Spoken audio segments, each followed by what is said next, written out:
Hello everyone and welcome back to another video from Finance and Crypto Guide. In this video, I'm going to show you how to log into your mortgage account on Citizens Bank. So let's get started right away. First of all, open up your web browser and then in the address bar type in citizensbank.com and press enter. You will now be taken into the official website for Citizens Bank. Click on the login button at the top right corner and then you will be asked to choose from personal and small business or other services. Now scroll down and click on Access My Mortgage and then click on the login button once again.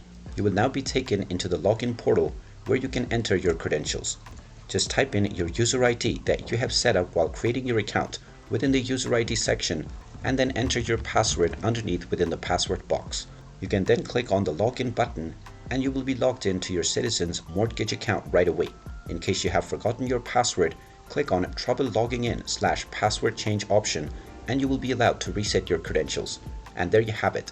That is how easy it is to log into your mortgage account on Citizens Bank. If you find this video helpful, make sure you hit that like button and subscribe to our channel if you haven't done so already. Also ring that notification bell to never miss another update from us. Thank you for watching and I will see you again in the next video.